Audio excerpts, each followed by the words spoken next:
Ever wondered why some people can run a marathon while others can barely jog around the block? Or why your neighbor is up at 5 in the morning, rain or shine, ready for their daily workout while you're hitting the snooze button?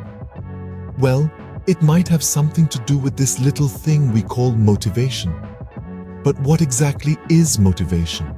And how does it work in the realm of sports?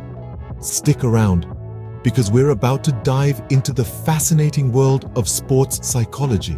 First up, let's talk about motives, needs, and drives. Picture this: you're a hamster. No, not a fluffy, adorable pet hamster, but a metaphorical human hamster. You're running on a wheel, and that wheel represents your motive. It's the thing that's pushing you forward, making you run faster and faster. The need? Well, that's your little hamster brain telling you that you need to run or else you'll fall off. And the drive? That's the invisible hamster whip making you sprint like there's no tomorrow. Moving on, let's talk about the role of motives. Imagine you're a superhero. Your motive might be to save the world, or perhaps to prove to yourself that you're capable of doing something extraordinary. In sports, motives can be anything from wanting to win a championship to wanting to prove to yourself that you can achieve your goals. Now that we've got that out of the way, let's move on to the star of the show, motivation. Motivation is like the fuel to your sports car. It's what keeps you going, what pushes you to the finish line. It's that little voice in your head that says, "Come on, one more lap, you can do it." There are two types of motivation, extrinsic and intrinsic.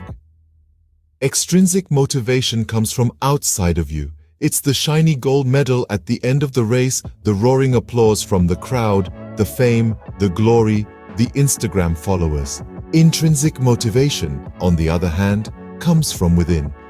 It's the satisfaction you get from achieving a personal best, the joy of the game, the love of the sport. Lastly, let's talk about the relationship between extrinsic and intrinsic motivation.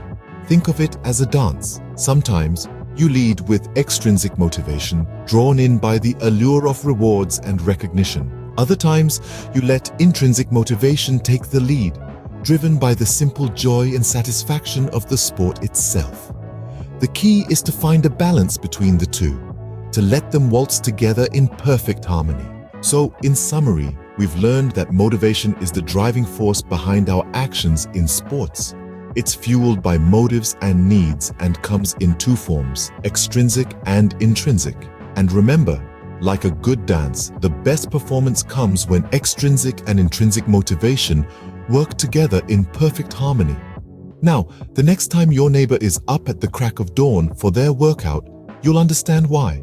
It's all about that motivation. So go out there and find your own motivation. Who knows, maybe you'll be the next one up at 5 in the morning, ready to conquer the day.